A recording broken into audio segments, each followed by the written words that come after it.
Good evening, folks. Samson to LeBron Public Radio. I want to thank all of you again that's watching, and those of you that are going to be joining us later on. We say thank you, thank you, thank you. We appreciate it. It's a wonderful weekend, and we're starting a new week. And of course, some of us have to work from home, some have to go to the offices and things like that. But we want to thank all of you for tuning in to LeBron Public Radio this evening. It's a wonderful thing to have you here. And I think I'm very audible. That's right, because I can hear myself on this side, and then I also hear myself. So I'm hearing myself both sides. So I love that. I love it. I want to thank all of you on a very serious note. Welcome on LeBron Public Radio. We will be back again come Wednesday as a group. We will be back, but tonight we have group members on assignment. And so I thought I'd take this opportunity tonight to do the old style, Samson to LeBron Public Radio. Please share this video if you can. It's going to be very interesting here tonight. I'm not here to flame the fire of conflict. If you think I'm coming here tonight to flame the fire of conflict, you got another thing coming, because then this is not your platform. I am here as someone who respects himself. I'm going to be truthful, but at the same time, I'm going to be a peacemaker. So that's the simple as that. Simple as saying, you think it's not my work, so why I'm a Liberian? Why should I sit by and invite people on my platform that will try to degrade each other? That's not what I'm going to do. And if I'm going to invite any of these people, I'll wait until this fire is out completely, because we have one thing in common. And what we have in common is Liberia. There's nothing else. Safety lives. Lord Jesus, we want to thank you again this evening for bringing us together. Lord, we ask you to continue to bless our country. What is happening right now, my Lord, is in your hands, no one else. I know you will give these young people the wisdom to think what is good for us and what is good for the country. My Lord Jesus, you've been the one to protect us. You took us from bad situation. This is nothing, my Lord. To you, it's just something that you can take care of. I don't even have to worry about it. However, as the Father for all of us, I have to put it in your hand. My Lord, you continue to protect us in this diaspora. You continue to do whatever you can for us to survive and live, because you have given us the responsibilities. You are giving us the opportunities. The opportunity comes with a responsibility, my Lord, and we accept it.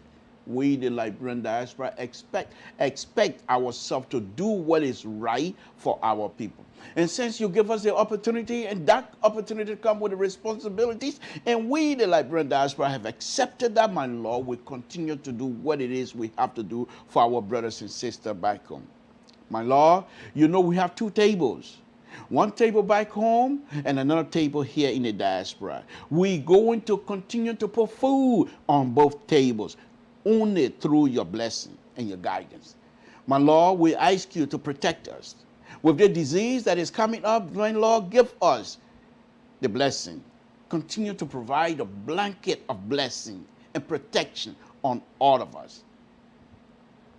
My Lord, many of us work not because we have a party coming up, but we work because we have projects in Liberia. We work because we have mothers and fathers in Liberia. We come in this country, and not just for ourselves, but for the rest of the family. And we want to thank you for that opportunity. My Lord, we ask you to bless the Republic of Liberia. We ask you to bless the leadership of the Republic of Liberia. Give them wisdom to do what is good for our people. And my Lord, we ask you to continue to bless the host country, the United States of America. In Jesus' name we pray, amen. Folks, I'm on it. Like I said, you're going to enjoy yourself tonight. This is Blaku Samson To, the liberal progressive. I'm here again tonight.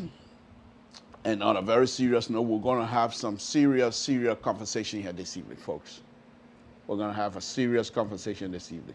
As usual, I have not had my own show for quite a while. I always find myself on a conservative platform, the conservative leading platform, and because I go there on his platform, because I believe on his platform, this is what he had, folks. I'm a liberal, but on his platform, he has what we call the CDC professor. He's on his platform. We have what we call the center right on his platform. And he himself, far right. So the liberal, have to go on his platform to be the counterweight.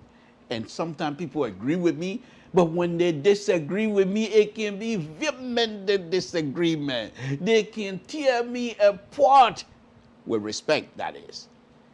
And that I appreciate. You don't have to agree with me, but do so with respect, because I respect you. And so I don't mind that. So, folks, this is the situation we're going to be facing again tonight, because I'm going to be running my mouth here, and there will be people that will be saying things. However, they will criticize me, but with respect. Just as I will criticize with respect and responsibility. And so why should I expect anything less than that? Should I criticize with responsibility and respect and expect people to criticize me with other intent? No, I don't think so. So we will do our best here tonight to make sure that our brothers and sisters get what is happening. I am, until I get kicked out, member of the Liberty Party USA. Of course, I didn't go to the convention because I had prior engagement, and so I just couldn't get up and go.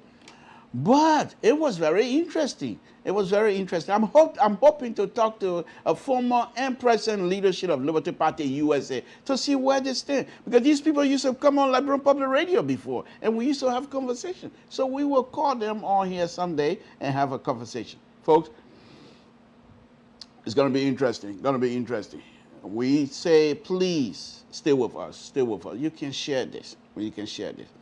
As usual, folks, when we come on air, when we're ready to start our show, this is how we start the show. We have the President of the Republic of Liberia, duly elected, 61.5%. Give us a whooping. Give us a serious whooping, 65.5%, despite the fact I was out here crying and yelling and screaming to the Liberian people. Don't give him no position. And the Liberian people said, no, Mr. Toh, we don't want your advice. We will elect Ambassador Weah as our president. And not only did they elect the person who they believe was going to leave them, but they gave him a mandate. Huge mandate, 61.5%. He's our president. Do they elect it? However, the Liberian people, through their own wisdom, my goodness, Liberia were moving forward, folks.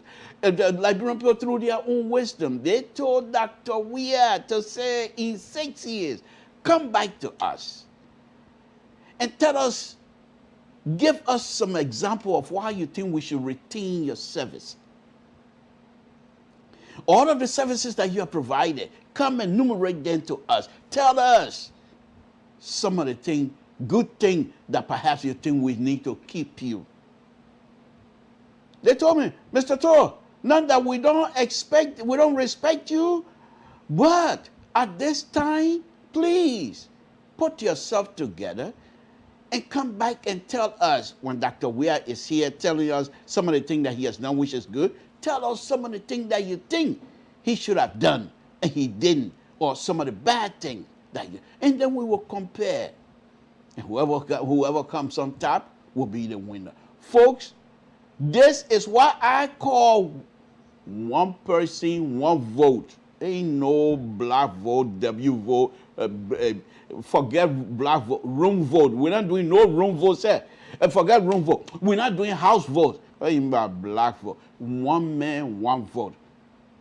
And this is what we're going to be doing here. And that's Dr. Weah, the President of the Republic of Liberia, current president. Current, and I say current. And 2023, that language is going to be changed. But he's our president. Until then, he's my president. The rules, whatever you think, you better respect the rules, honor his leadership. Because why? Why will you disrespect someone who the Liberian people have elected, and you're going to disrespect that person? But then when your president, whoever that it is that you're supporting, come to power and you want people to respect that person, hey, respect go both ways, my man. Come here. The respect come from Wallace, it come to Ken Johnson Road, Ken Johnson Road respect leave from Ken Johnson Road, it go to Wallace too. And then just come from Ken Johnson, Wallace and come to Ken Johnson Road and stay there. No, it go both sides. That respect.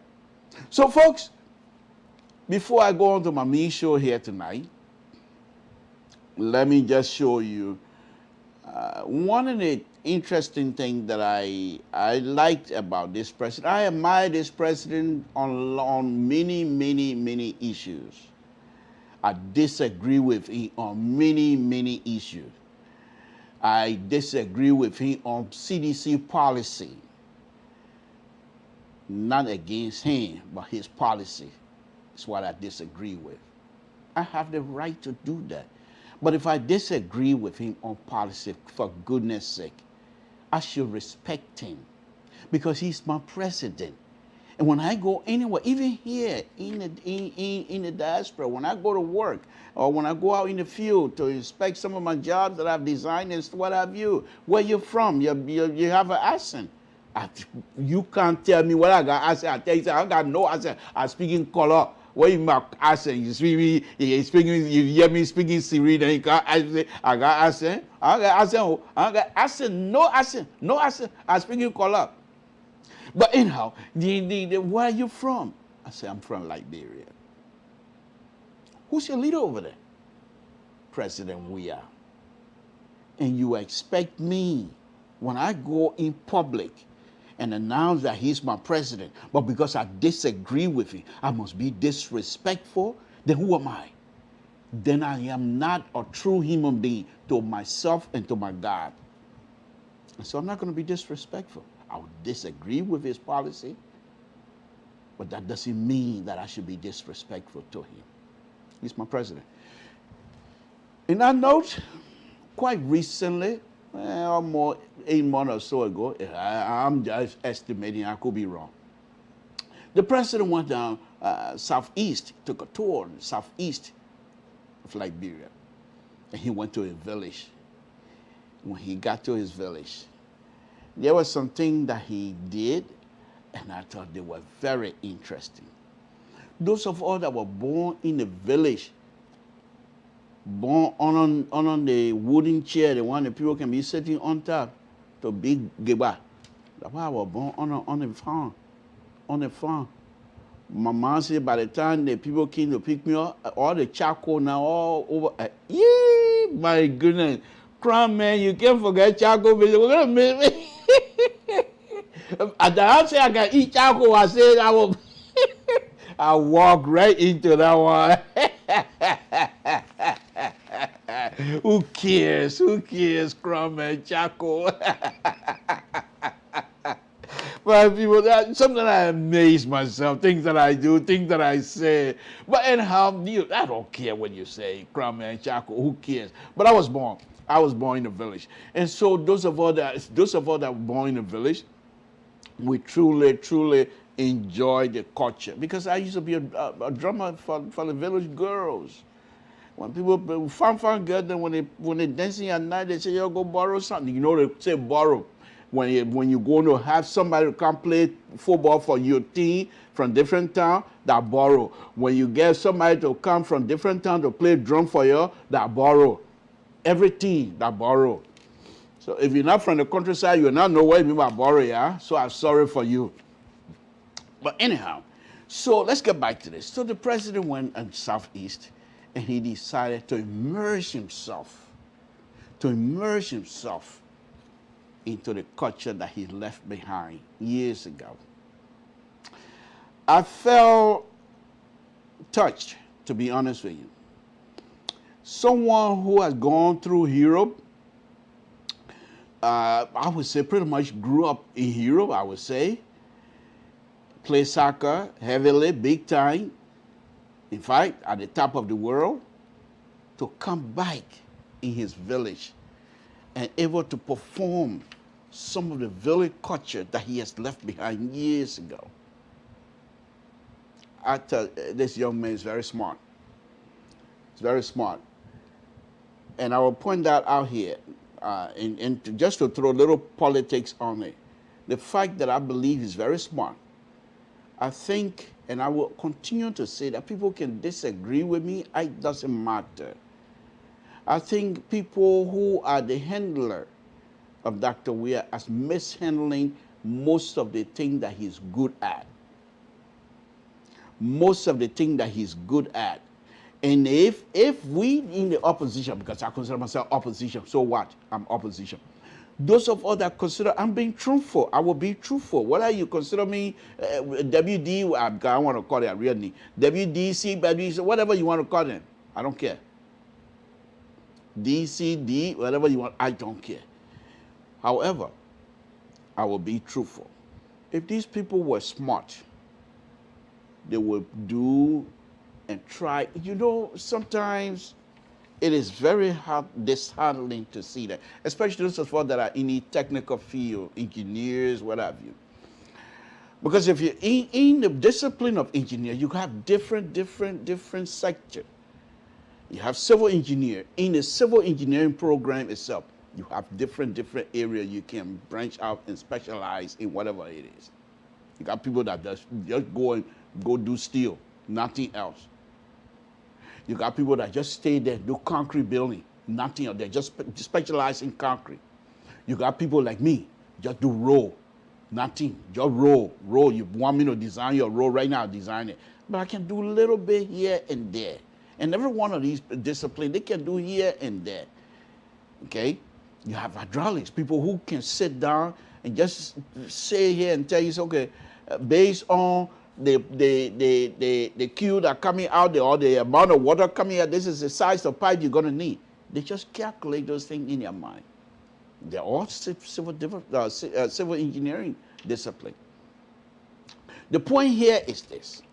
Dr. Weir, within his own self, has area that he specializes in beside football. And this is why these people continue to miss. They are not capitalizing on these little areas that he specializes in and utilize those areas effectively to get what they want. They don't do that. Honorable Samuel Twe, Honorable McGill, Honorable Mayor, Lord Mayor, they call him Lord Mayor, they came here. What they're here for, I don't know. They ain't here to sell Dr. Weir. What they're here for, I don't know. I don't ask question either. But those are the kinds of stuff. Let me show you now. Dr. Weir, when he went to the Southeast, I'm going to play you the video. Put aside your political differences for once. Look at this performance that he's going to do. I know many of you have seen it before, but look at this performance and tell me that he doesn't have something in him that will bring people together if you allow him to. What do they do in Montreal? CDC, SAO, blah blah blah blah. Well, because most of the time you don't even understand what they're saying. The CDC, they have their own language, CDC language, I will call it. Because I don't know whether they're English or what, I don't know. I don't know whether they're speaking English because I can't hear, I don't understand anything. Sao, that only thing I understand is Sao. And the funny thing about this sedition is this. They're in power, but they still say, away too. They're still struggling for power. They're in power, but they're still struggling for power. So that's but anyhow, at this moment, in the video I'm going to play now, you can tell, in as much as I disagree with him policy-wise, that I believe that he has the ability to bring people together. And this particular instance will show you that. Samson told Liberian Public Radio, folks, you don't have to agree with me. I am not asking you to stay on my platform because I want you to agree with me. Disagree with me, but do so with respect. Do so with respect. And we will get along. We will get along. Okay? And this is what I keep saying. The opposition, if you take this young man for granted, will be in a team for another 6 years. the sad thing, well, sad for me because I'm an opposition, these people got money now. They're not only talking, they got money. They got money. So the campaign 2023 is not just going to be talking. They're going to be buying more rice and selling, giving rice to people, which I don't believe it's supposed to be, but I'm just telling you they have means. So you can't take them for granted. But anyhow, let me play this video, folks. Samson told Liberian Public Radio. And see Dr. Weah in action. First of all, this was the height. This was during the height of the coronavirus in Liberia, where people were being flogged for not wearing masks. And here's the president. You know, sometimes I feel like I'm in a room when they're having a discussion, because I believe he told the Morea CDC boys, girls, he said, y'all keep your sour thing over there. Yeah, your CDC battle cry, that for Morea. But here, the cry we do here, that unity cry, we bring people together. If you're not from the countryside, you will not understand it. I feel bad for you. I feel bad for you. I feel bad for you, because this is something that was very interesting for me, and I continue to play this. Look at this here, folks. He not only did he put a CDC business one side, but he put T-shirt on. I believe he has slippers on as well. No mask. You don't think he's concerned about the disease? Yes. You don't think one of the people that I think were most likely having heart attack is his medical doctors that was around him. Doctor, where are you going to kill us? They said, you will not wear masks among the people. But he also, knowing fully well this is his culture, and so he's fully protected. My goodness. Anyhow, let me play it. Let me play it, folks. Samson told Liberian Public. Let's play and listen to it.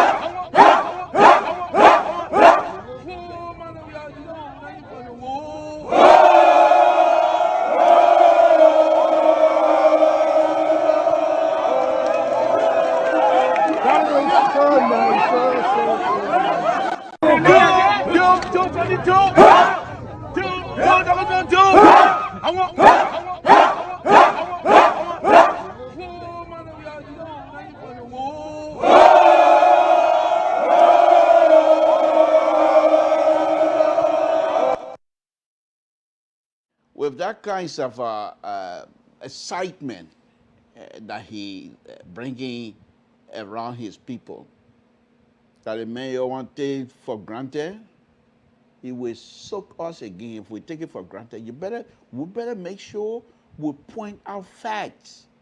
Don't make up stories, because he has the ability to turn your lies and turn it against yourself. We better make sure we bring out facts against this man.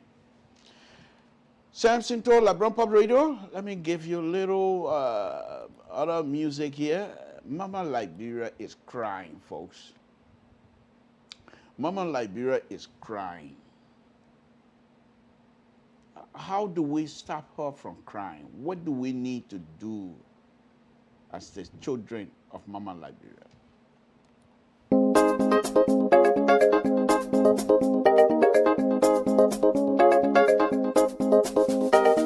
Nalifurahia waliponiambia twende katika nyumba ya Bwana.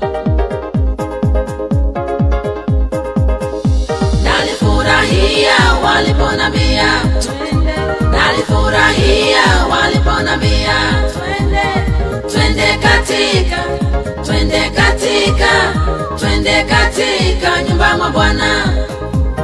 Huko ndiko kuna amani, huko ndiko kuna furaha, amani, upendo, tumaini, baraka kibao chungu zima,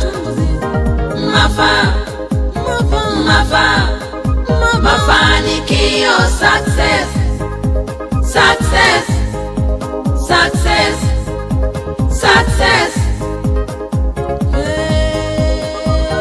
Come to me, my child.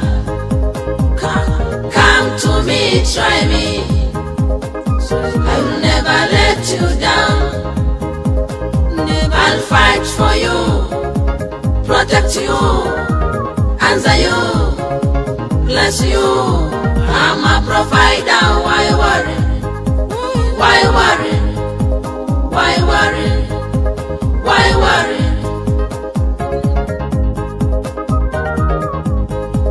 Never give up. Never give up. Never give up.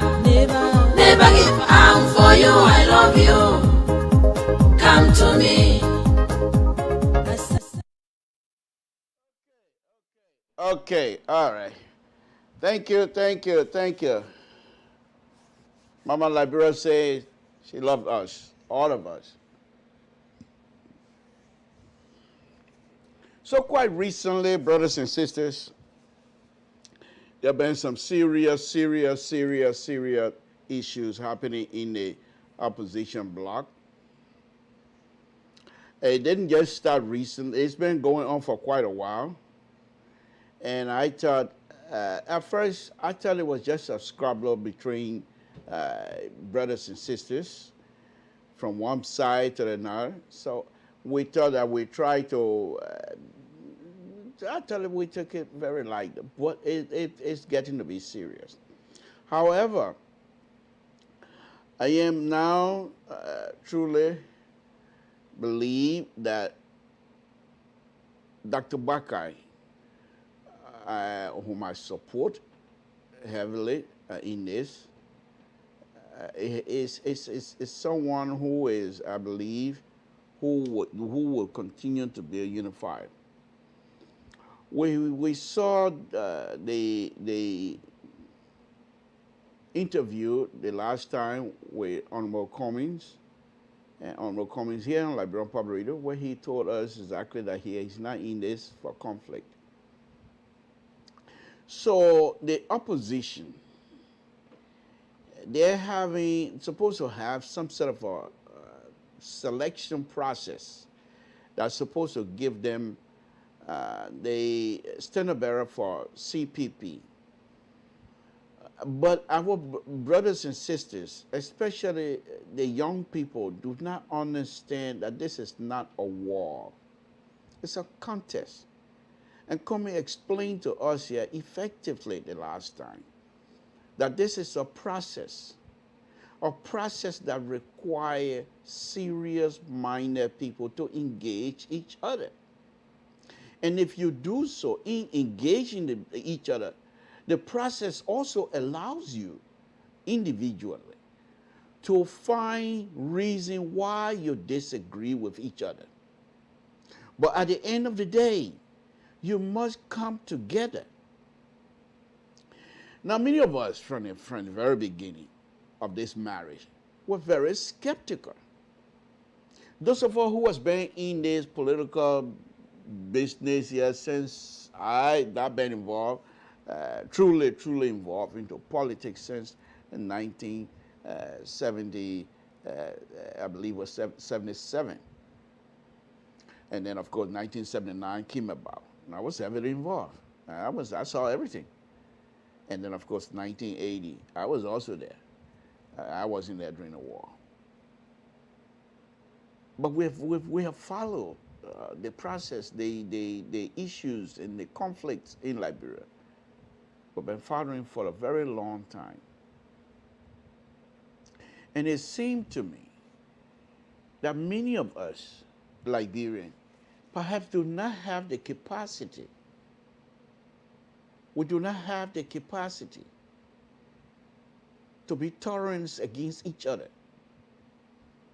It seemed to me that we Liberians do not want to accept each other's views, out of my way or the highway. And I think we saw the result of that. We cannot continue to do these kinds of things. People died for one man, one vote. And some of us are still scarred. The scarf is all over our body for this one man, one vote. For this one man, one vote. These people didn't have to die. But because we Liberians ourselves do not like each other. Don't get me wrong. When I was growing up in the street of Monrovia, as a poor person, I used to work in Lebanon man's store boy. So I saw right there on Benson Street where the people used to sell books. So I saw a lot. In those days, if one young man selling boy, and these guys that have been lifting weight call themselves Omo, because those days, when you go to a movie, they got the commercial with the tires or soap, but they have it called it Omo. So the guy they big. So the guy that look like Omo, they come out and take the boy and say they refuse to pay. And you will have people who don't even know the young man. Say you can't do that to the beginning. You gotta pay. And 2 or 3 of them, if you don't pay, you'll get in a fight. They will fight for that young man, that little boy. I saw in Liberia, right there on Center Street. They have a Center Street, not Center Street. It is Center Street. The street that leaves Roxas Cinema and go to that's Center Street. Yeah, that's Center Street. Man, I've been out of that place for a very, very long time. But anyway, the street I'm talking about, it leaves Roxas, cross Benson Street, go to Aladula Church, and go past through the graveyard, Center Street. I think it's Center Street. Don't hold me to that. But anyway, there was a store over there, Center Street Supermarket, and the Lebanese people killed. I was coming from down Waterside, bringing food for my Lebanese bus, and I having to hear all the noise. Went over there, and there was, they're bringing the body out, but he got killed. I saw that. I saw another incident. What a young guy. At that time, the Holiday Inn had just been constructed, brand new. So the manager of Holiday Inn had money, his name was counting. And this young guy came and buffet the money. Yeah, Samson, too, you still remember buffet, I said. But buffet the money and ran. And this Lebanese man ran after him and shot him in the legs. And when they stood over the young man, shot him in his head, right here. So there have been a lot of issues in Liberia. And because of those things, the 1980 coup came about and people were jubilating all over despite the fact that our brothers and sisters from the other side got killed. But still, for some reason, those history of struggle, of human decency, struggle for human decency, struggling for us to be able to understand the in-depth, to understand in depth what exactly is happening in that country. We don't want to deal with it. It is very sad. And what the worst of all is some of us, they learn small bogo, then they think say they know everything.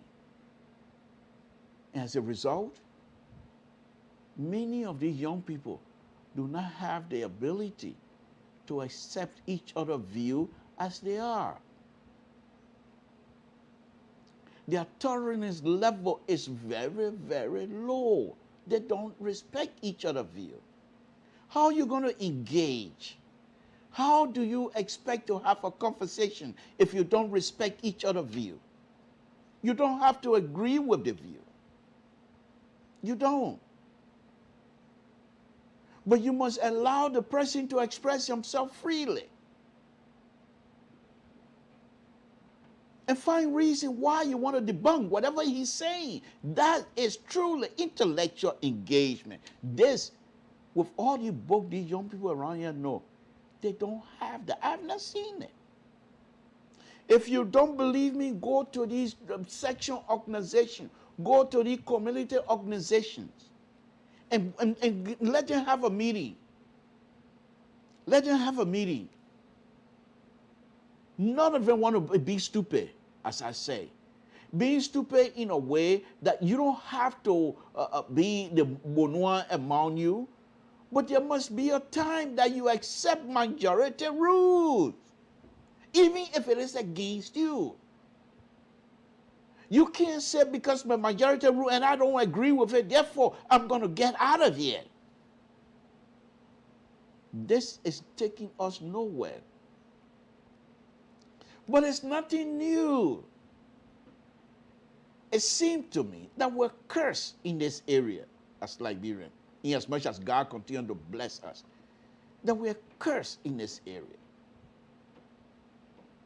That we are cursed in this area. If we don't, you know who would do stuff like that real well? The American. If they want to kill a foreign leader,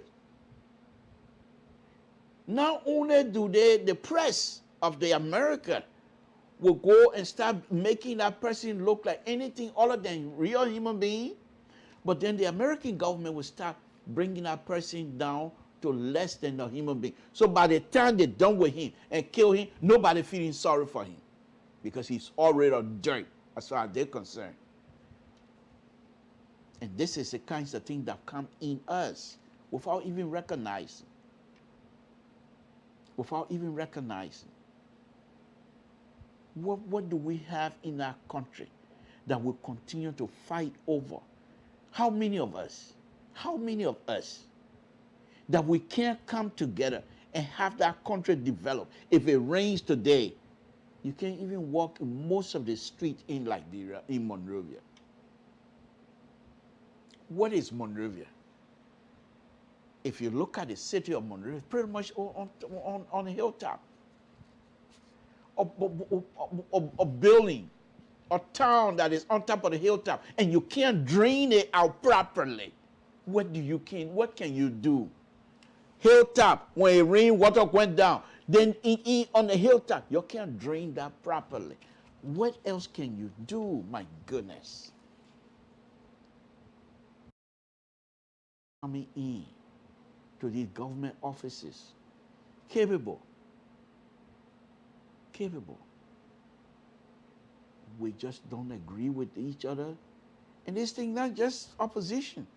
It's in this current government, past government, thing like that.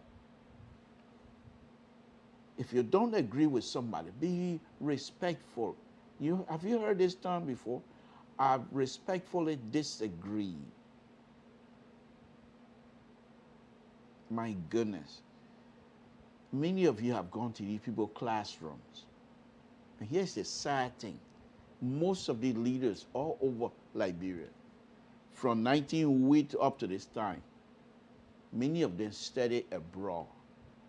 They sat in the same classroom where the other people abroad that are leaders, they sat in the same classroom. Many of them had the opportunity to go to the same university, but when they get from there and come to Liberia, forget it. Nothing. Why? Why is that? Because we have no tolerance for each other. Have you heard Liberian men or Liberian people or Liberian women say, I ain't got time for stupid people. My man, I can't continue talking. I ain't got time for that kind of thing, man. You know why? My own, I don't eat cry with she. I tell you exactly how I feel. You're going to tell somebody, another human being who also has feeling, to say you're going to tell them exactly how you feel. So what if at that moment that you feel that person is a dog? What do you say? Do you understand what I'm saying? Do you understand what I'm saying? So because you have that feeling that that person is less than a human being, you have no respect for him. You have no regard for him. It doesn't matter what happened to him. That person can be your neighbor. And we saw that during the war.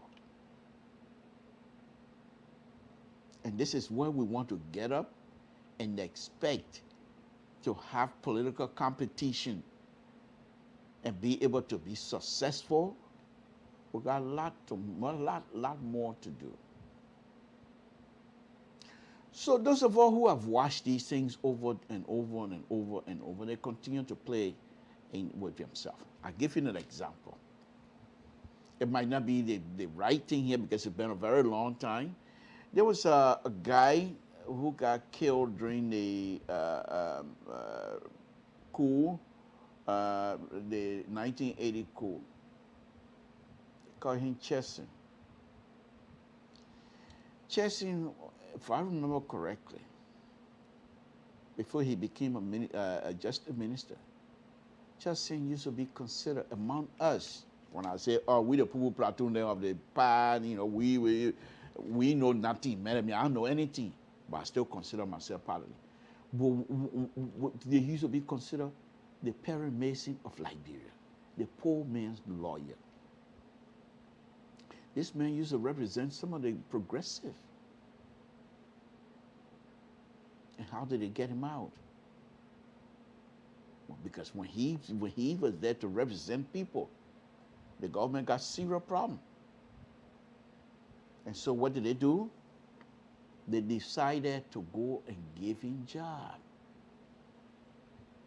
The next thing Chesson was out there, you can sleep on it. I'm not going to tolerate that you can sleep. I was just big, folks, if I'm making it up, please say so. You can sleep on it.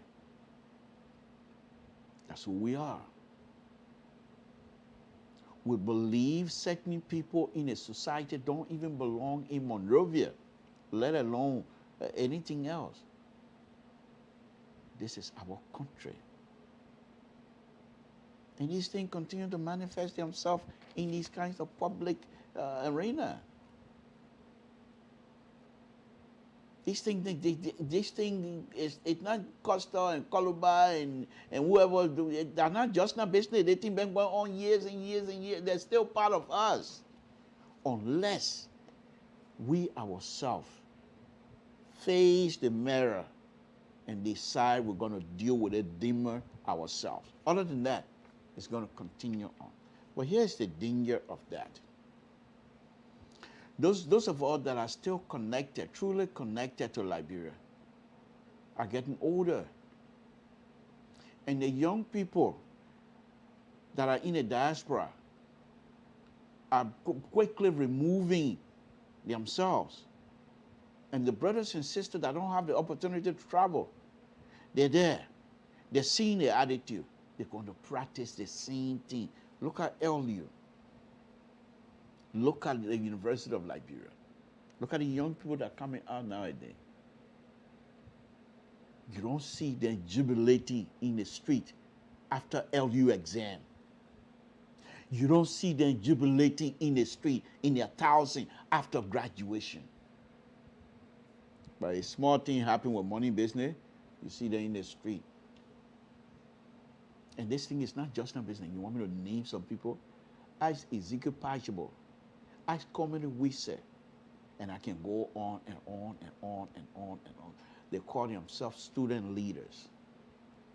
Well, the young people, when people are Comedy Wise, they used to make we were at GW Guessing. Wilson Tapper used to be my professor, economic professor.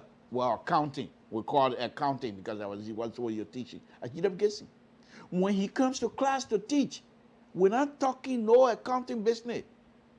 We're talking from the time he entered to the time he leaves. Toba and the Toba government, how corrupt they were. We were listening. And we used to enjoy these people. We enjoyed their engagement. And every one of us wanted to be like them. Act like them.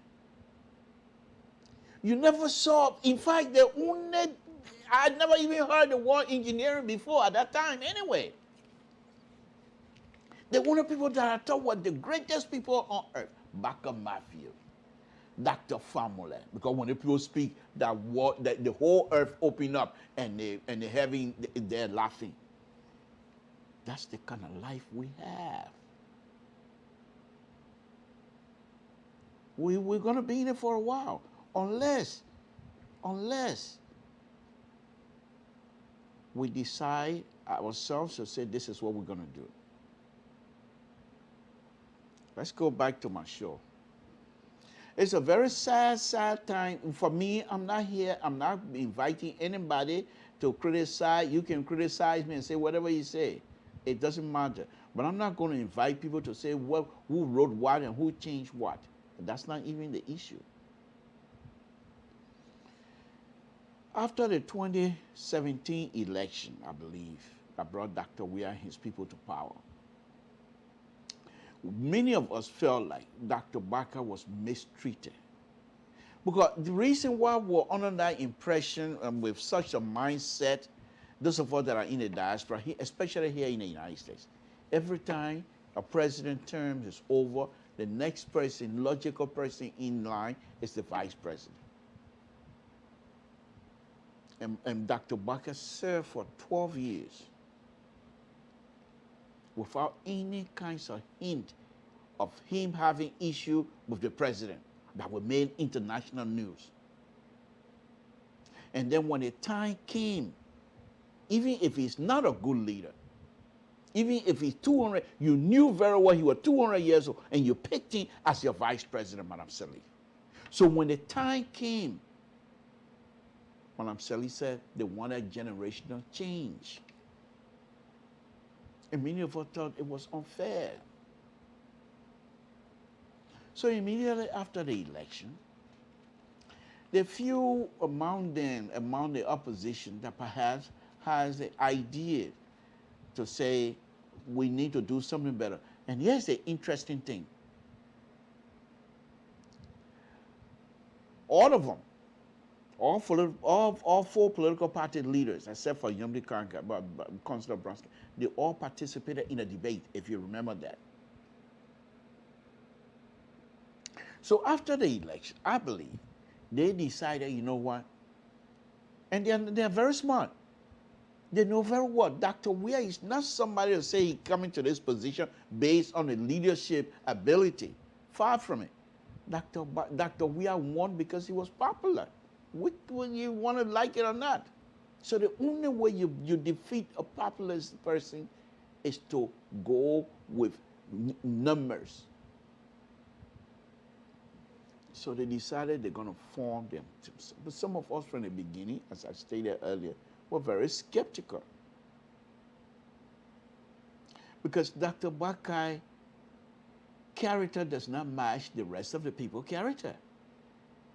No, it's Comey. No, it's Bernard Ure.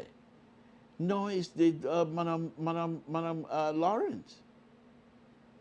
If every one of them has a different character, what I thought they would have done, I thought they would have gone to a retreat before even coming up and have a serious, not in Liberia. Take yourself outside of Liberia and spend 2 to 3 days among yourself, no surrogate, and find out exactly why you want to come together as one. Even if they don't agree on many things, which I know they don't. But there must be one thread that's supposed to hold them together. That one thread supposed to be the thread that is impenetrable. Nobody can go through those things.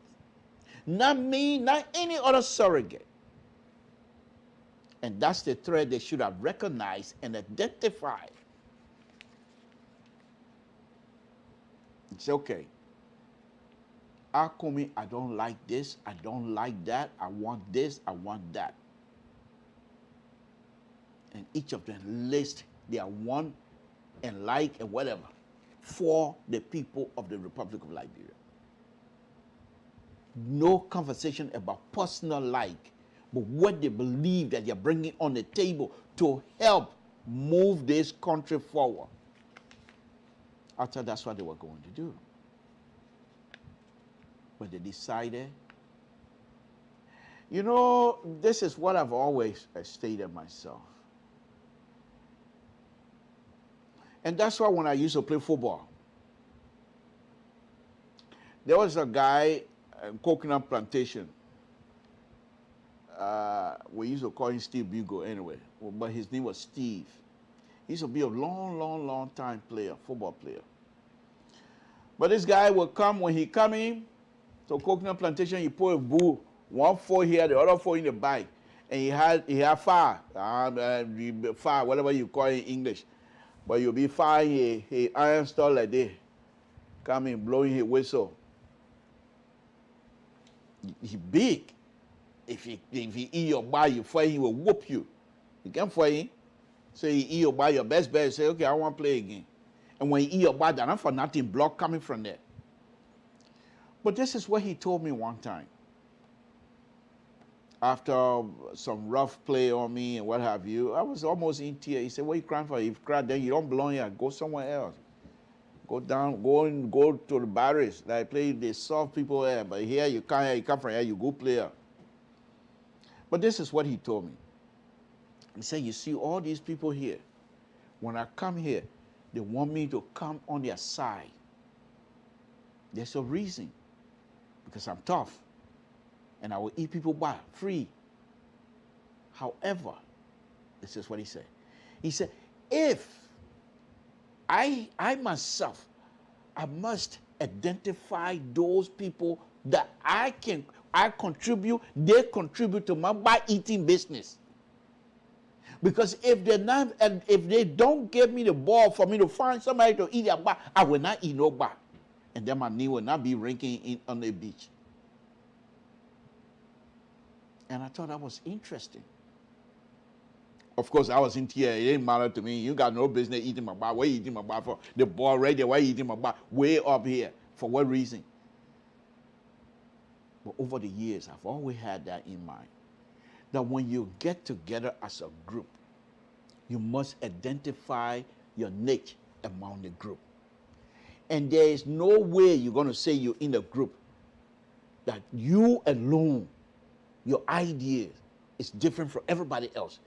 One way or the other, among that plaque of idea you have, there will be something that will be in common with the rest of the people. And that commonality is what holds you together. And I thought by now, as experienced as these people are, they would have recognized that. They would have recognized that. And I believe that they haven't recognized it.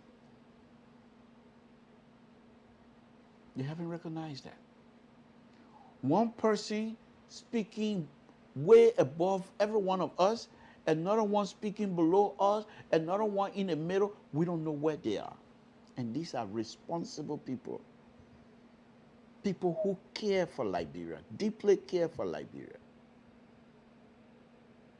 Their concern for me is they need to tell us how we get to this shining hill for all of us. And this is what is really, really, really, really hurting me. As a liberal progressive, I come out here sometimes, I make fun and what have you, but there are times that I take things serious. My sister's son called me today. He said, Uncle, in this place, I'm trying. I'm just little. But I have my sister and all her kids that depending on me for school fee. And what I'm saying here is not unique to me. So basically, he's asking me to help him so he can help his sister's children. And these people know about it. They're not far removed from the grassroots, from the poor people of the Republic of Liberia. And I thought by their coming out, they will find means to help our brothers and sisters. However, my whole thing here tonight is to appeal to all of them. It's to appeal to all of them, to all four of them, to find reason to come together. You have in Dr. Weah a vulnerable candidate. You have in Dr. Weah a strong, strong candidate. You have in Dr. Weah a man who most likely you might not be able to beat. You can't have these things happening. If Honorable Comey, if Dr. Baka, if Honorable Benra Ure, if Madam Lauren believe in something that they have common thread, and that threat is being threatened, whether individual or the group, those people must be exercised immediately. Because this is not what you people are about.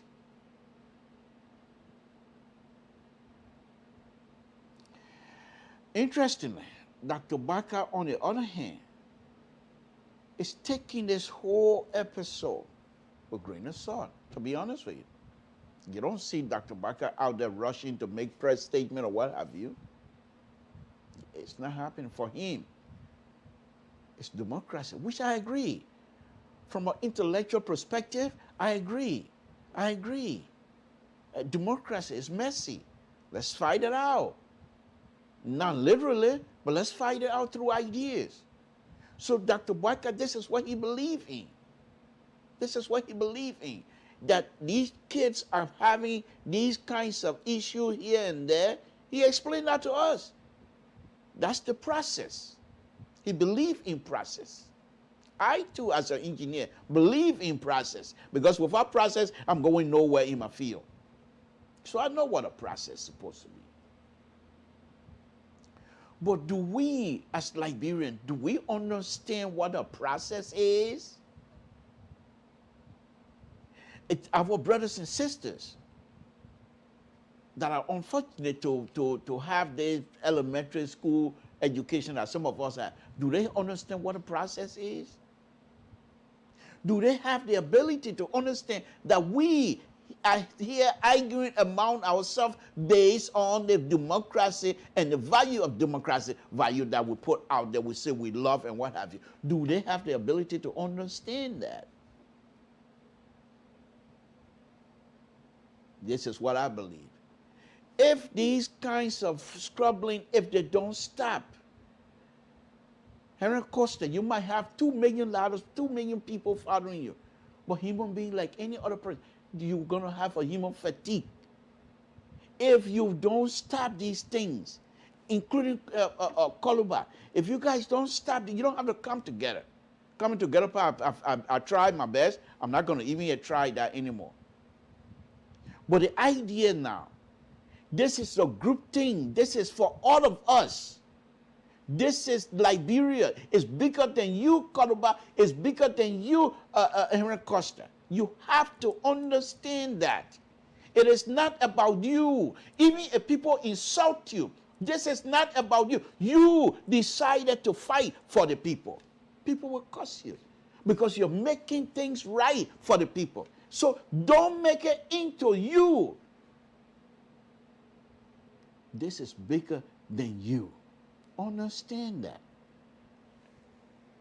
Because if you don't understand that, and you think this is all about you, you have the right, you're a human being, to defend yourself. Why would anybody want to cuss you up anyway? But there are times you know and move on. Especially if you have a goal, and you always say the goal is to defeat the sitting government. How that goal now translates to insulting someone that you most likely might want to work with tomorrow. How is that going to help us? Folks, like I said, these things been happening with us for a very long time. It is not about individual anymore. Let's listen to Dr. Baka, what he believes this thing that is happening. What is it for him? What is it, Dr. Baka? What is this thing, these young people having these things? What is it? Let's listen to Dr. Baka. Our democracy, we an old country, but I think you know very well that the proliferation of political parties, the political interests of the people have been aroused about a couple of years, and everybody wants to get a taste of it. And so people are involved. And also, the society is of such that everybody get involved into everything. So either by the players themselves or by their supporters, You will continue to hear noise. You will hear noise from people from different angles, from the advisors. But this is the process of democracy, and we are in it. For our democracy. This is the process of democracy, and we're in it. And we are in it.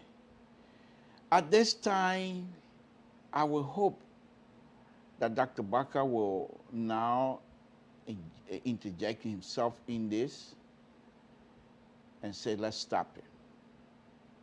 Let's stop it. But believe me, if what I think is happening is what is happening, if I think what I believe is happening, then we have serious problem. Because why if CDC has decided they're not going to engage intellectually? They're not going to engage because it's got nothing to prove in terms of substance. So what do? Because they have money, they pay a few people who has mouth to join the CP and start some serious, folks, conspiracy theory, so be it. But what if that is the case? How do we resolve that? And those are the people that will not allow themselves for this thing to rest. They won't do it. Because if they let it rest and let CPP get hold of themselves, then CDC is in serious trouble. This is politics, folks. There's nothing strange about it. But it's getting beyond that. It's getting beyond, not only for CDC, but it's getting beyond so many things. So many things. Now, let me go on a little bit more and talk about this other issue here. CPP is a collaborating political party. I told you that already. I think you know that. So, you heard the ANC Secretary General this afternoon. One of the interesting things he pointed out was CPP standing with the Election Commission. So he said, and I thought that was very interesting. And that is the line that's most likely CDC will soon pick up. And I would not be surprised if these people come back, the investigators come back and say, yes, these documents were altered for certain reason or what have you. CDC most likely will go to court, sue CPP, and say CPP election that they won were fraud based on fraud documents. Oh my goodness. Serious stuff. Well, no, I laugh now, but it's a very serious business. And the Supreme Court, because if these people come back with an investigation and say, yes, this document was altered, it was not the document that it was supposed to be. So then the next most likely will come back and then start questioning, how will you win an election based on fraud documents? This is bigger. This thing that is being pushed around is bigger. Stop it. Stop it. Let's face the election. Let's face the election. Right now, if you're traveling to go to the southeast, you're not going nowhere. When it's raining, no roads. There was an incident, a video that I saw the other day, going to Santa Cruz, they said. They started building what I consider to be, they call it a bridge, but I think that I consider it a box cover.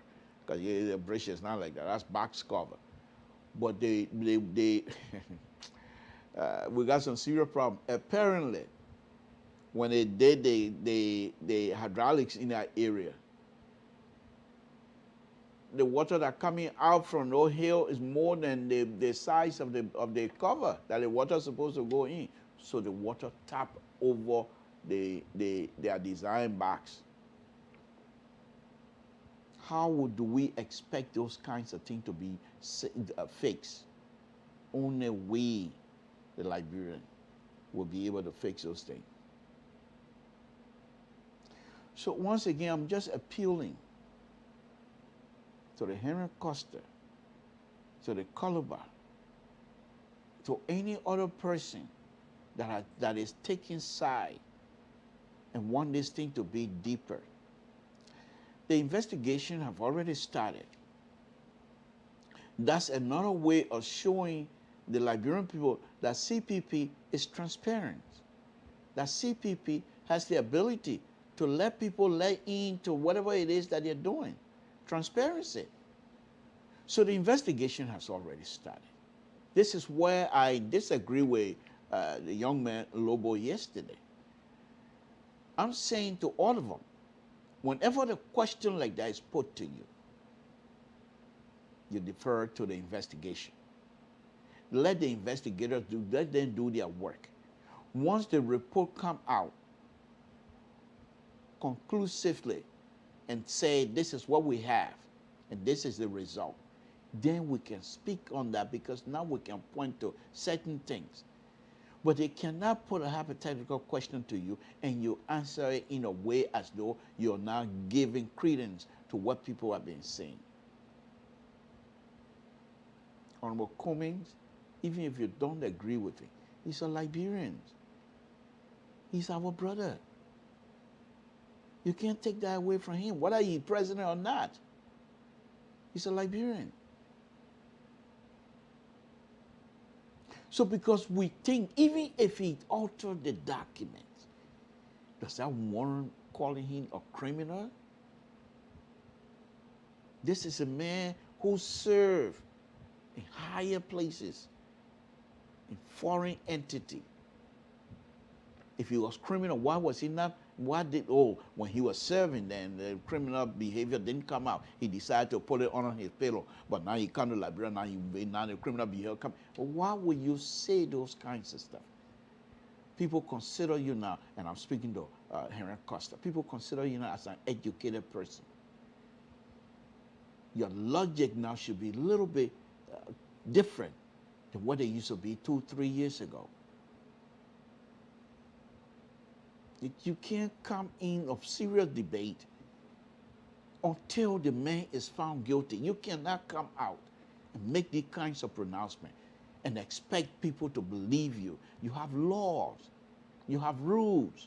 If the rule has been violated, there are some means of those rules that have been violated. How do they adjudicate those kinds of processes in order for the person to be punished, if at all deserve that?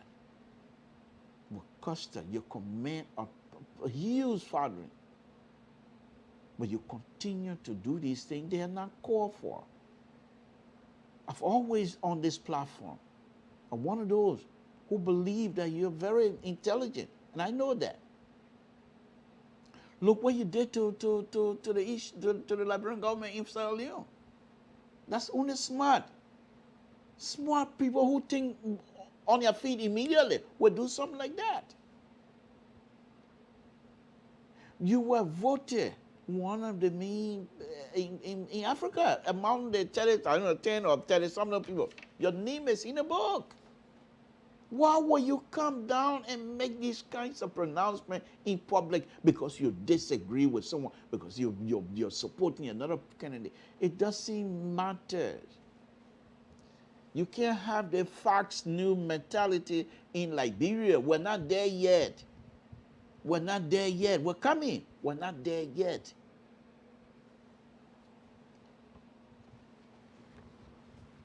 So, folks, I thought that I'd try to take a little bit different tone here tonight, because I'm hoping. And the sad thing, we're suffering. Those of us that are in the diaspora, we're suffering. Especially if you're in the diaspora and you like Liberia, you're suffering. Because there's so many things that you enjoy in this country, and you want those things to be transferred back to Liberia immediately. So at least as you're getting older, so you will have some reason to run to Liberia and enjoy yourself a little bit. Go to Liberia, go golfing. Go to Liberia and go to the park. Go to Liberia and drive from Monrovia to Grand County and come back within the same day. You want those kinds of stuff. And these things are all possible. The country we're in, America we're in, they didn't start overnight. They work hard. There was a similar thing like this was happening. Politics, deadly politics. They are deadly more than us. They have civil war as well. But there are always people among them that will be above. There will be people, majority will say, no, we're not going to go that route. No, we're not going to accept that. It's always there. As a result, the system they build here, able to withstand people like Donald Trump there. Donald Trump just bend the system a little bit, the system coming back. It's not going to stay forever, it's going to come back. And this is what I would like for us to have. You young people, when you gather together to argue, to engage each other, first of all, know that this person that is coming has his own view. Do you understand? You're educated, but do you understand that the person entitled to their own view? Do you know what it means? Do you know what it means? It's like a heart. Your heart in you, for you. You can't give it to nobody else. It's like your brain. It's for you. You formulate this view in your mind and you bring them out. Whether they're ridiculous or not, that is the person's view. You can't change it. You can disagree, but you cannot disagree with insult, because then you have already put a red line on the conversation. You already put a stop to the conversation. And this is what I'm hoping our brothers and sisters will understand and try to come to themselves so that we will get this thing.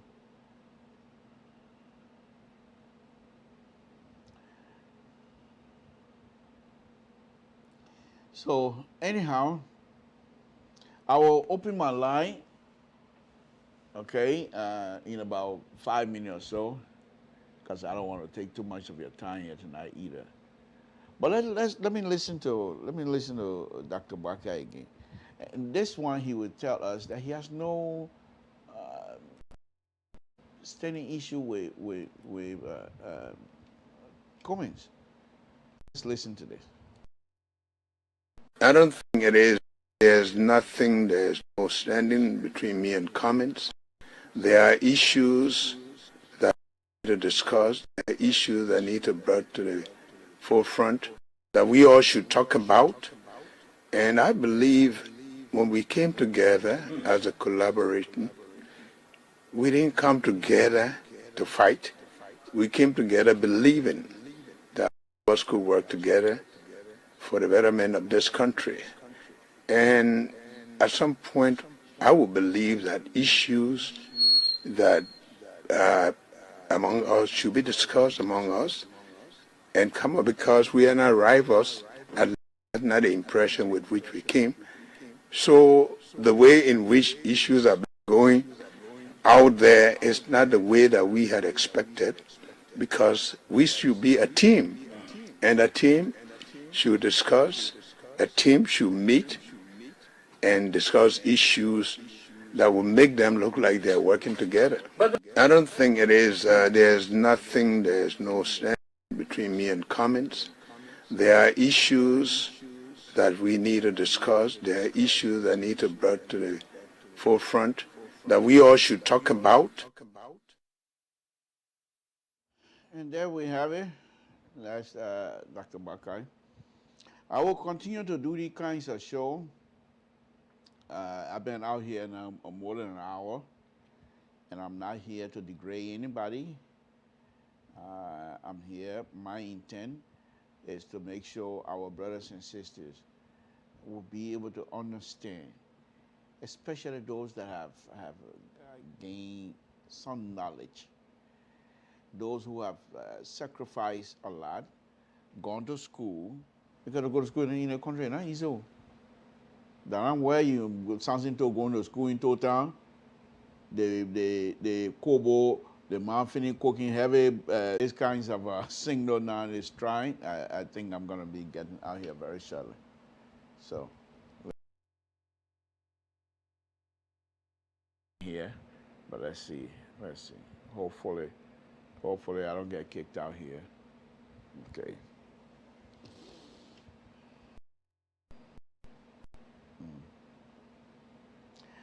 All right. Okay. Yeah, we are. Oh, hello.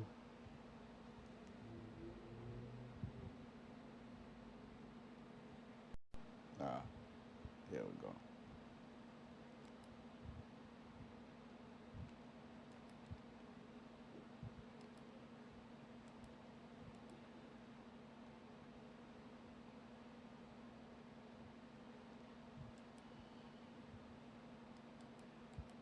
Let me see what this damn thing say.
Folks, we're sorry. Apologize for that. We just went off air here, but that's okay. We're back, and we're just going to bring this to speedy conclusion. Yeah, so those of you that are still with me, I say thank you very much. We appreciate it. We're just going to be here for maybe a few more minutes, and then we're going to cut it up. Wednesday, we'll be back here. And we will be back. But the main thing here that I want people to take out of this, those of you that are still with me, I want to take out of this here tonight is that let's do everything possible to make sure CPP holds. So whether you sedition or not, because if CPP falls apart, why you think you're going to be enjoying the political, whatever it is, the political benefit out of this, it's also going to be hurting you. Because the CPP is not together. The conflict among the CPP partisan is also going to affect you. They're going to be in Liberia. It's not like they're going to be outside of Liberia. If the conflict turned out to be of this big disturbance, you're not going to go and arrest all CPP partisans when they're fighting among themselves, destroying things in the neighborhood. What are you going to do? So don't be happy. Don't be quick to accept what is going on in CPP. You should be, in fact, if you're in leadership, a sedition, you should also be one of those that is trying to calm things down. Because if it gets out of hand, it can affect you as well. So if you believe that, because CPP is having some serious issue, therefore it's not affecting me, I'm enjoying it because the more they fight among themselves, the better it's going to be for us. And you got another thing coming because then you're not thinking right. Because the CPP is not together to challenge you politically. And you think you're just going to have you're not going to have a white battle anyhow. But CPP serve purpose in our country, if you don't understand that.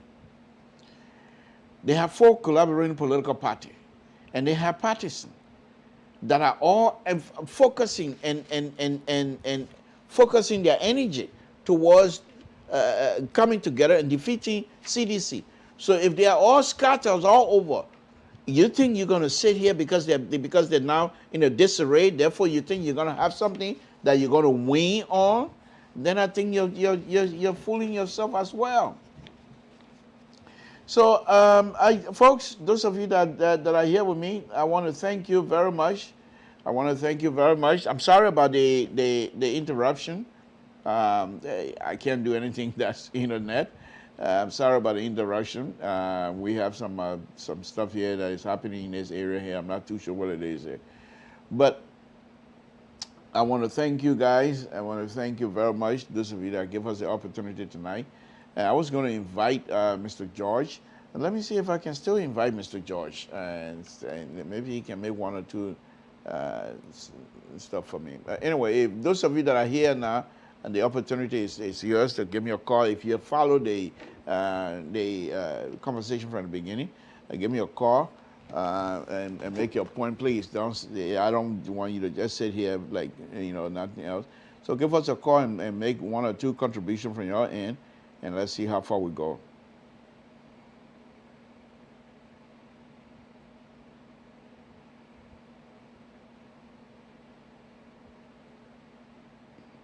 Okay, so give me a call, 916-533-2048, and please give us a call because your view are very important to us as well. So give us a call here. Even if you don't agree with us, if you disagree, just call us and express your disagreement. Who knows, you might be in good way to try to convince me. And I might be coming your way. The first liberal might be coming your way. So give us a call.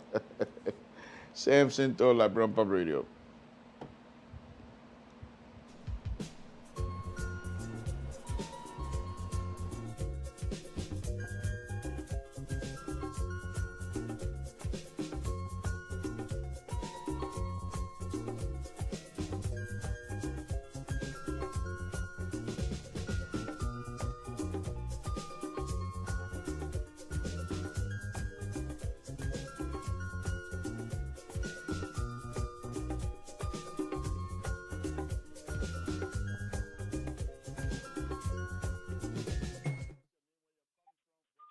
Samson to LeBron Public Radio. What's your name? Where you're calling from? What's on your mind?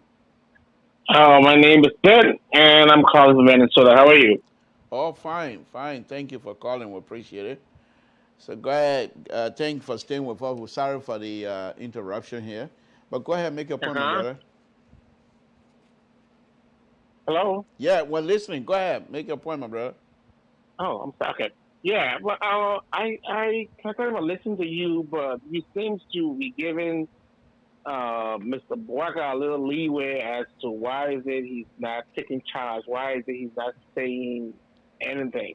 I mean, like since this whole thing has been going on, he has not said a word. And I don't know why that he's not speaking. Other people are saying that, oh, because he's not a chairman now, and the chairman is Nyombi Konga. But at least if they all have Liberia at heart for the sake of the collaboration, everybody should be speaking at this. I mean, at this point in time, because the house is on fire. This is not time to say, oh, well, I'm not the one who was in the kitchen when the house. I mean, when the fire started. Everybody needs to come out, and so that they can sit down together and then solve this thing. And in fact, all of the allegations that have been made for Mr. Bwaka because all of these things that that UA is saying. Now the documents are out there, and I've been checking all day at the both documents, and still have not found where is it that these changes were made. So I don't understand why these guys are just doing what they are doing. And I can tell you, if they keep because this thing is not even messy anymore. This thing is rotting. This thing is rotting. I just don't see how this can be repaired. I just don't see it because the damage that is being done is just it is.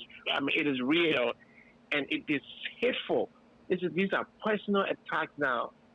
I mean, people are not talking anything based on policy. Even though I know UA does not like Mr. Cummings. That is a fact. He doesn't like him. But why the truth that I agree with the ANC Secretary General today, I think he himself too. Right. I mean, he did way too much to. I mean, he added more fire. He added more fire to the entire case, which of course others would say, well, because ANC have been quiet every time, and every time they have not said a word. So this time around, they decided to tell the Liberian people that look, we are not this quiet what you guys think we are. We can also speak too. So that's why SG came up firing. Well, Yeah, but even as that, I mean, there are times that you're going the way. And in fact, I would say there are times you pick a battle. So even if people think you're quiet, this is not about being quiet. This is about leading Liberia. So the Secretary General, of course, he has a right to respond, as far as I'm concerned. But the languages that was used today, he said he got those languages from international community papers describing Liberians, and then you're going to have to echo that. And these are people that you're hoping to work with. You say you're not leaving the CPP, and these are people that you're hoping to work with. So I thought perhaps they should continue to take the higher ground and let the situation calm down, and then you can make your case.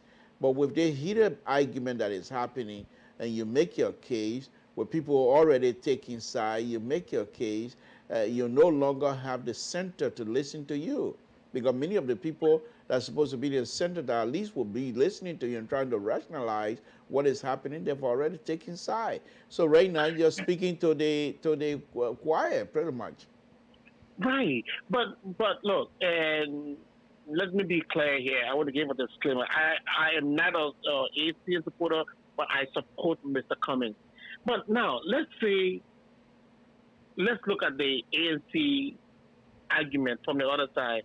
They're like, you know what? It happens to us in Cape Mount again. CPP did this thing to us, and we had our mouth shut, and we did not say anything. Just recently, I think probably 3 or 4 days ago, we were all here. We all listened to Costa went on the rant, and he insulted Mr. Cummings. He called him names. He called him criminal. He said all of those kind of things. Everything, any bad thing you can think about, he said it about Mr. Cummings. Where are the errors in the CPP? When I'm saying the errors, I'm talking about Ambassador Boaga, Nyombli Conga, and Mr. Ure. They all have a close tie to Costa. Costa is almost the one that is running this whole campaign for Mr. Boaga. None of them call Mr. Costa to say, no, Costa, what you did what you did was wrong. I mean, this idea of just listening to one man who just think he has an authority and he just says whatever he wants to. Look, if they had called on Costa or if they had given Costa a public rebuke that with the things he said about Mr. Cummings, he even said Mr. Cummings is not even a Liberian. I mean, he said all kinds of things, and nobody in the CPP was able to call this young man out. I mean, you can't do this, and these people can just keep sitting down, and this man just keep running their political leader down. Because as in the Liberian setting, propaganda and most of our people, the way how they access information is like first come, whoever says it first makes it right. And then nobody has said anything to him. So I think in that line, you can see that the SG was also crazy. He had to come back to debunk these series of lies that have been going on all of this time. Why was it up to this time, Mr. Ure and De Costa cannot tell us which part of this document that was altered? Okay. Which part? I agree. Anyway, let me take this other call. Thank you very much, thank you very much. Appreciate it. All right. Yeah. Samson told Liberian Public Radio, what's your name, where you're calling from, what's on your mind? Oh, Honorable Samson too. What's up? Nothing much, yo. How you doing? Oh, I'm well. What's on your mind? We're on Liberian Public Radio. Yeah, I just listened to like one of your callers just left the line. I think it's not just about cost. It's about the way the other people are proceeding. So when you go on social media and personal pacemaker, and you go on public media and say, oh, the person is poor, the person is this, the person is that, nobody sees issue with it. But when somebody comes up, I agree, I'm not in favor of people denigrating people, our Costa denigrating other Liberians. That's not it. But I think, there's this thing I say for every action, there is an equal and opposite reaction. So for people who are part leaders, not just about issue of quote unquote Wakai, Ure, or Nyombli Kanga, but even the Alexander Cummings, the guy, his people that also go on social media, go on radio platforms and say negative things about other leaders. So it's not just about Costa. So people who are in the CPP need. But let me ask you this. Let me ask you this, yeah. my brother. When do we stop? That's what I'm saying. So it should start now, and it is the responsibility. But then I think those of you, leader. I think those of you that are listening to some of us on these platforms need to call out and say, let's stop this. Let's find other means to have these things resolved and move on.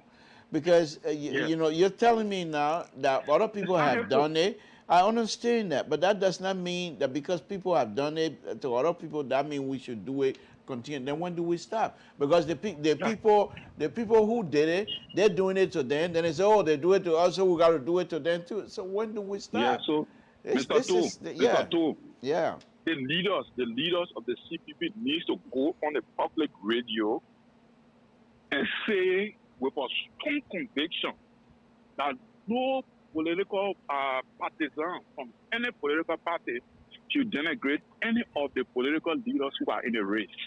Right. So when that is done, leaders need to set an example. People should not be sending a surrogate to be insulting the leader tomorrow. The same person, maybe when the person wins, and that same person you'll be selling to the Liberian people, but you say negative things about that person. That's exactly Yeah, the point you I'm say making. negative things about that person. Okay. How will Liberian people believe you? You know, when you go to there and say, oh, the person is a good person, after saying, oh, the person is a bad person, the person is this and the person is that. All right. So we need to stop it. Thank you. Thank you. Let me take the other call. Thank you, my brother. Appreciate it. Thank you. Samson to LeBron Public Radio. What's your name? Where you're calling from? What's on your mind? My name is Joel Bemba. I'm calling from New Jersey. Thank you. Thank you for joining us, sir. What's on your mind? I just following the debate regarding the conflict among the political parties. Okay. And I think few observations. So I understand. I saw the Secretary General who responded today. So one of the things I was thinking about, Costa, I know he's a surrogate for Omen Boakai, but Costa he's not actually within the formal political structure of the Unity Party, right?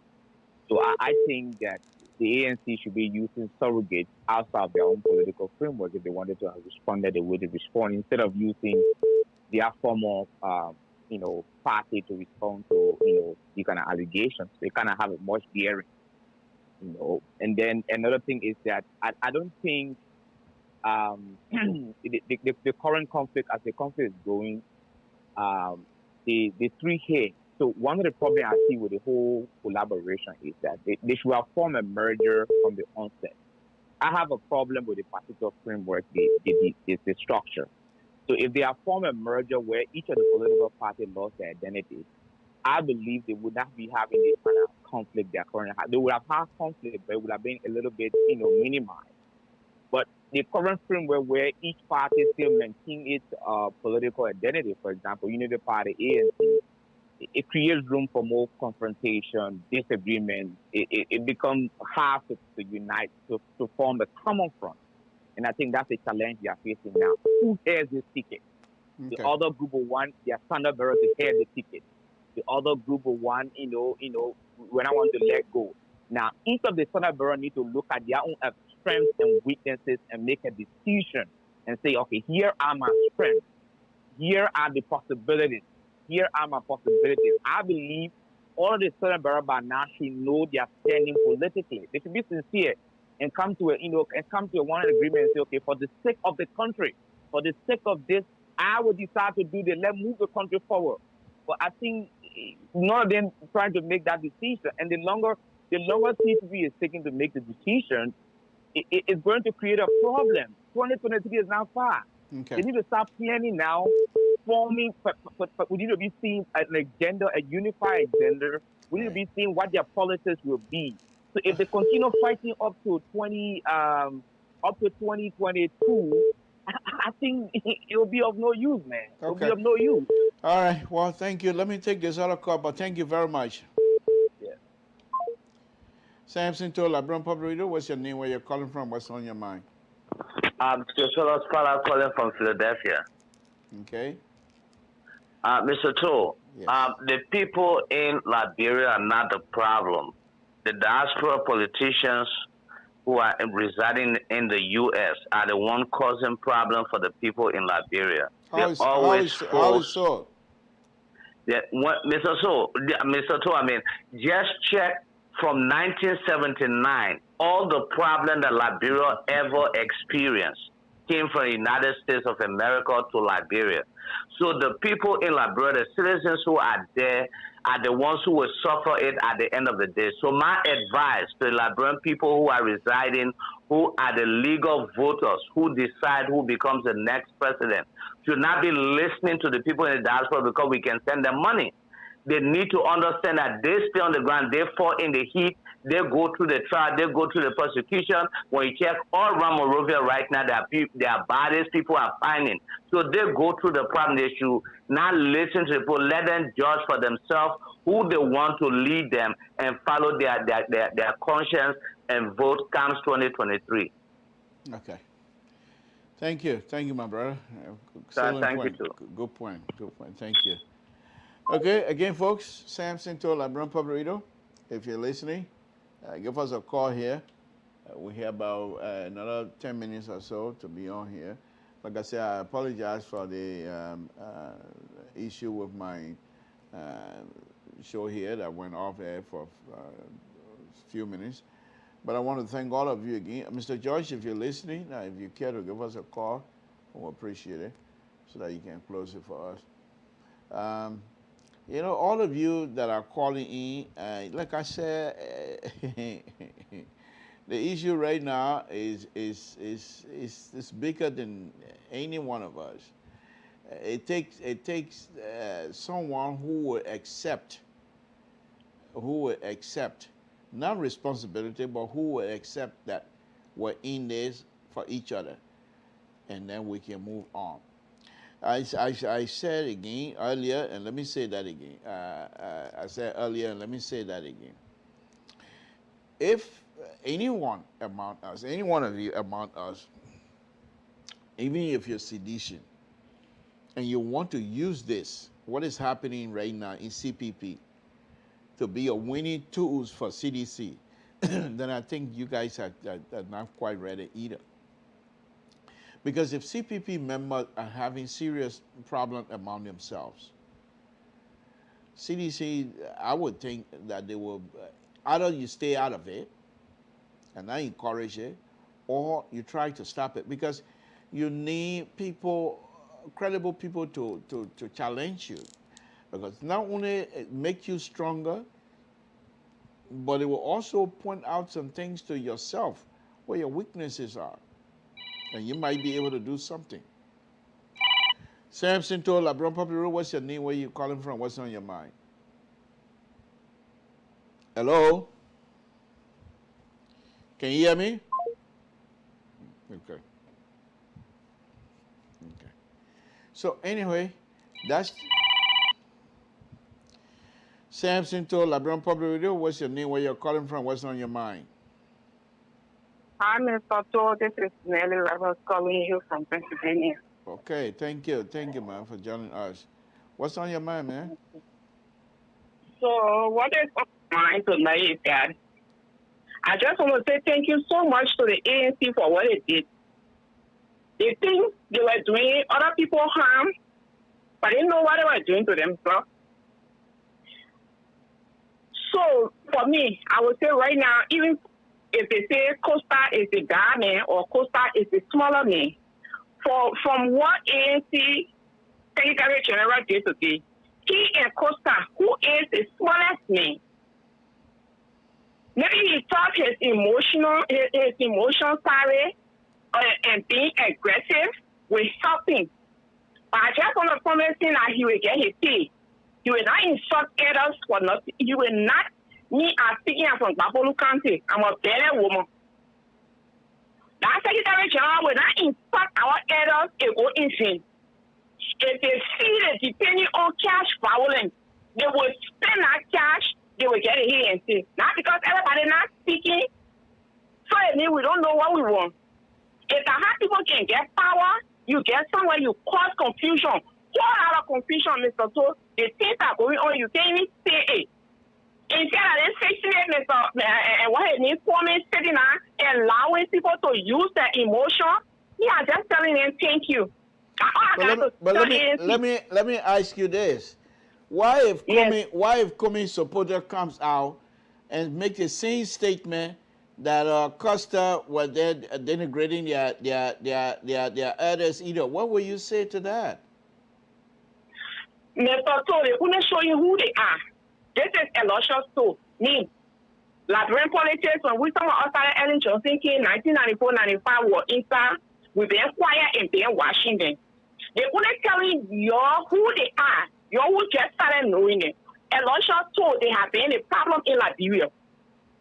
They have been a problem, so they just put, you think if I want position, I never want position, somebody insulting me, and I know I will need them tomorrow. You think I will go back at the person? I will bet you that someone they think upon day.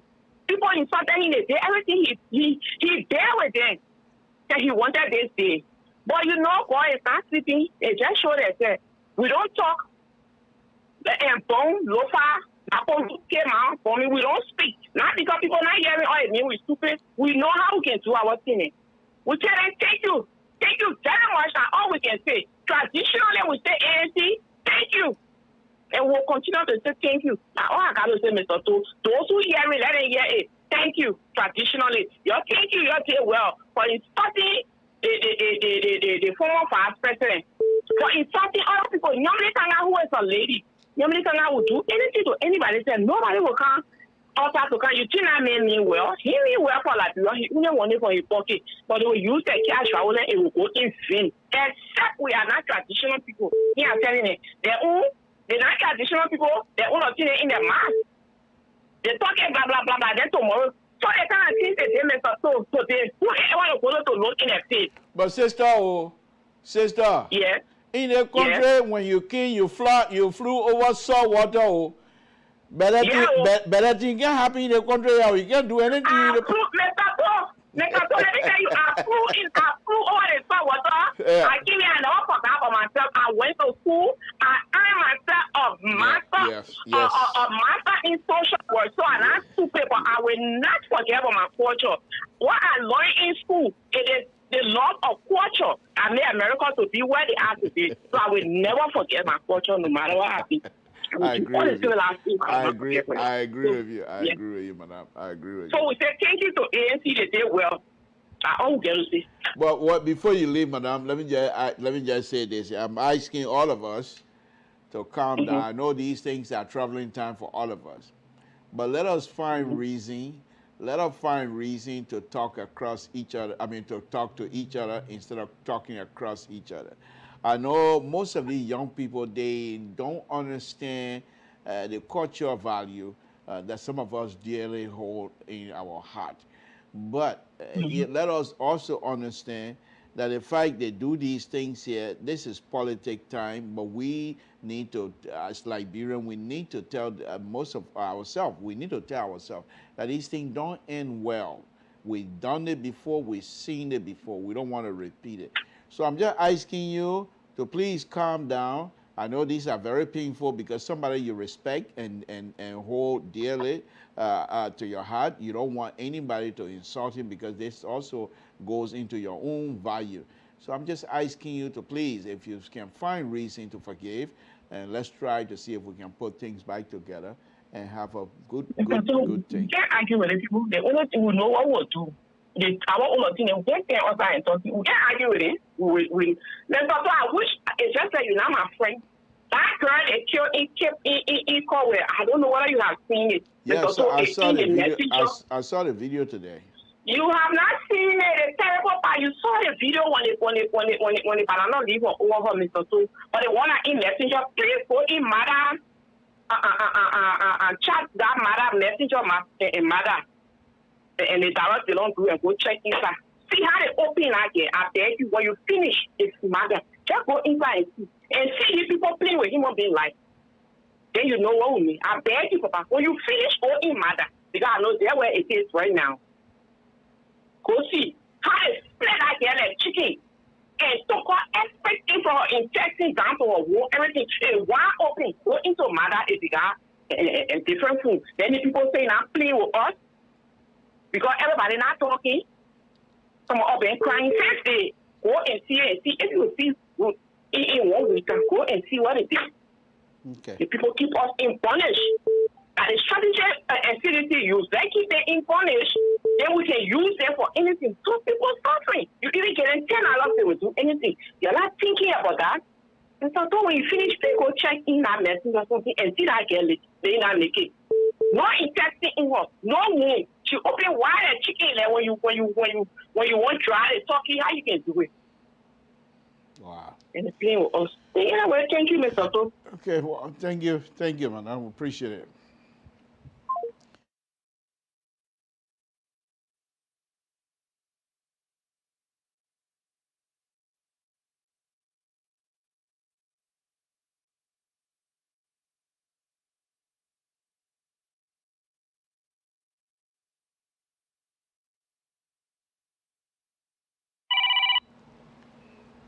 Samson told Labron Public Radio, what's your name, where you're calling from, what's on your mind? Good evening, Mr. Todd. This is Mr. Jackson speaking from the East Coast in Massachusetts. How are you, sir? Oh, thank you. Thank you for joining us, Mr. Jackson. Appreciate it. Thank you very much. What's on your mind, sir? Well, it's the same issue that we're talking, especially, that had to do with this document that is being altered, alleged altered. But I listened to your podcast, and also I listened, to Aloysius' story, rebuttal today. And two things that came to my mind. And I think you and myself almost have that, we shared that same common value yesterday. I think I heard you when you came out strongly, when people are trying to make statements that does not represent, and the institution or the body as a whole. You try, to make sure you come up with disclaimer, and squash it down, which I feel is a part of leadership. But one thing that I learned, during the Liberian Civil War was, is crisis management, or how do we manage, conflict. And I had, I was lucky, to come, in the door, Ambassador Chimals and the rest of the people, when they're sitting down, after they had the deliberation, they asked, trying to, put things to the team to see how they solve it. And one of the things that I learned from, and when I came here along was that a leader is somebody who always takes responsibility. And a leader is one who is always willing, to act as a team player. It's the one who always is willing to bring people together to solve a problem. And therefore, when there's something that happens, the first thing you have to do is to make sure that you listen and to both sides and do not take a side. The moment you take a side, and you compromise your interest, you won't be able to solve it rightly. And two, you will erode, trust. Because if it's happening to be something that you happen to judge wrongly, you're not going to gain the trust of the other people. You understand? Right. And you said something that was, important here.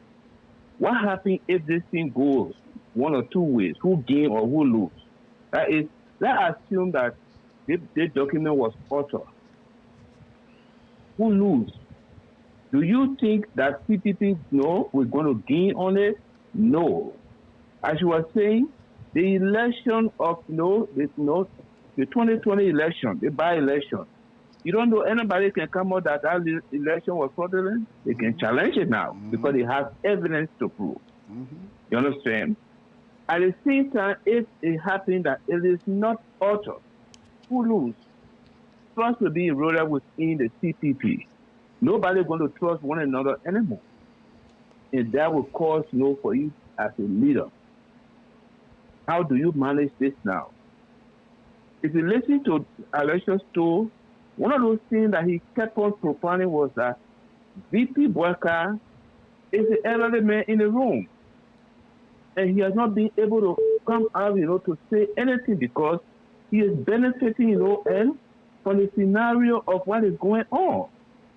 You understand?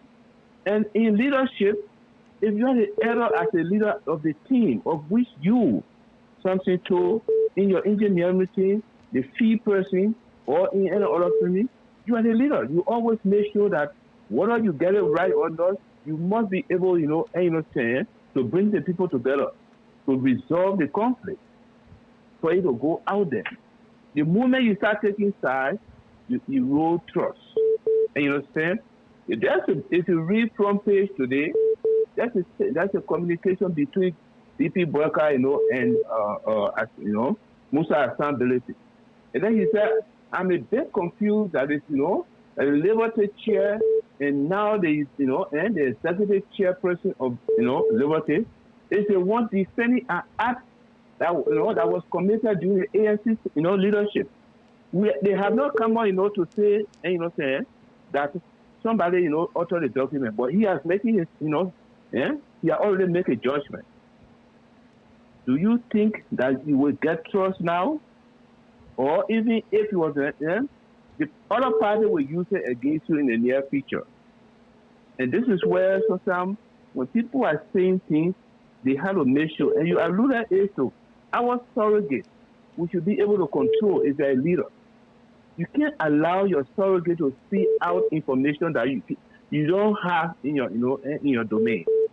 And there where I said that CPP, the trajectory they are on, if they can manage it, I can tell you the fact, it will drive them to the mall and will give a leverage, to CDC. They have to be very, very careful. And I take my answer off the air, sir. Thank you. Thank you. Thank you. I agree with you, Mr. Jackson, but I also want CDC to be very careful in this respect as well.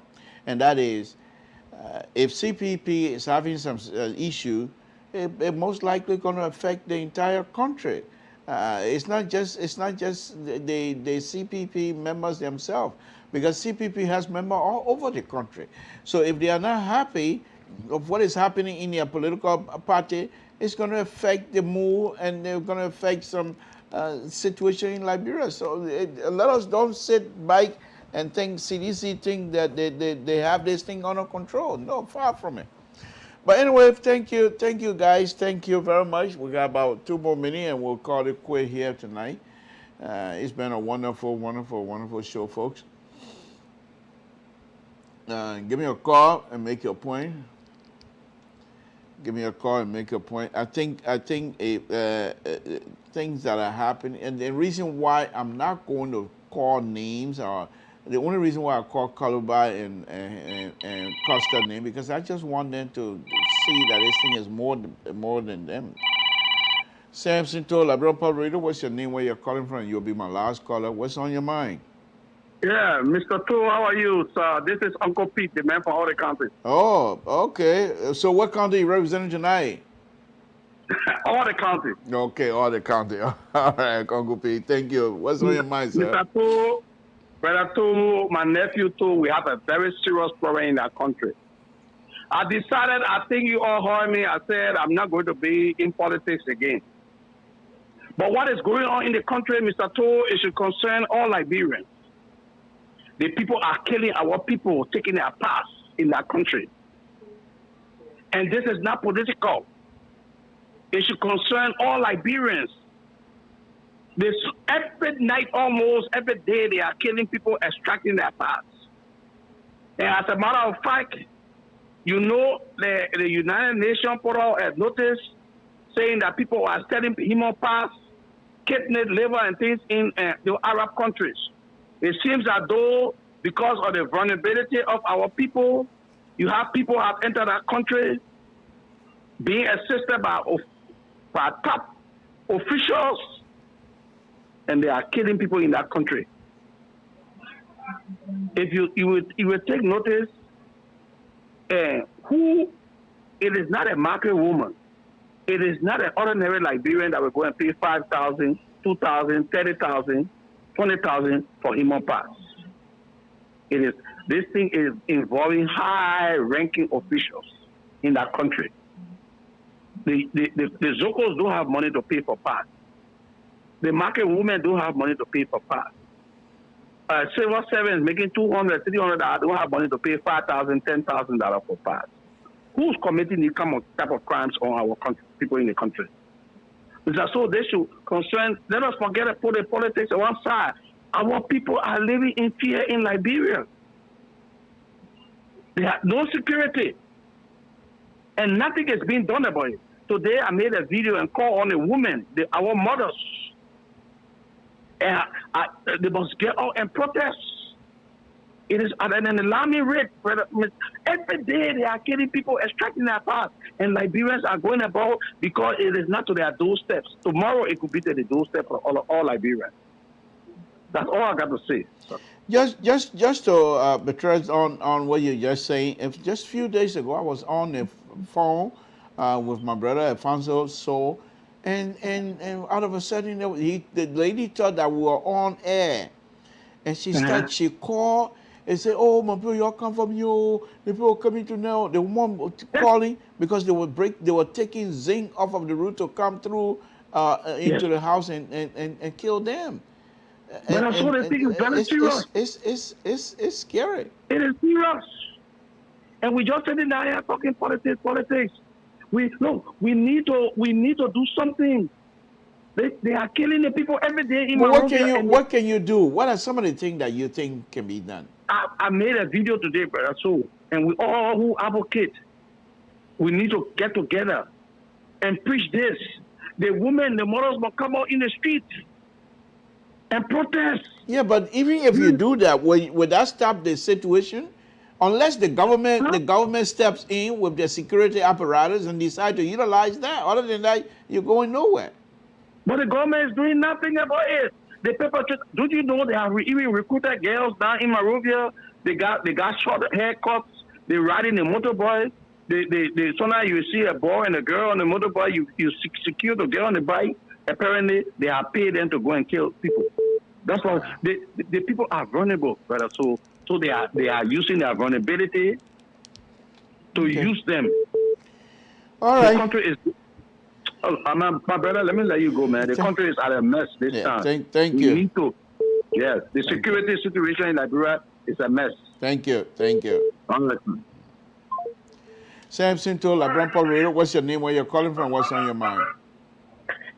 Yeah, this is Jacob. I just want to talk about this whole issue about this death thing that Uncle P just talked about. Yeah, and look, yeah, there's people that are dying in Liberia. I want to say the situation is bad. But I also at the same time want to say these things have been happening in Liberia for years. Nothing have changed, Mr. Toll. The only thing that have changed is that the access to the cell phones and the video of this evidence to be easily accessible are the only things that change right now. And because we are able to see these pictures vividly, our minds are able to respond to them in a differently. But these ritualistic killings have been in Liberia all these years. It has been there.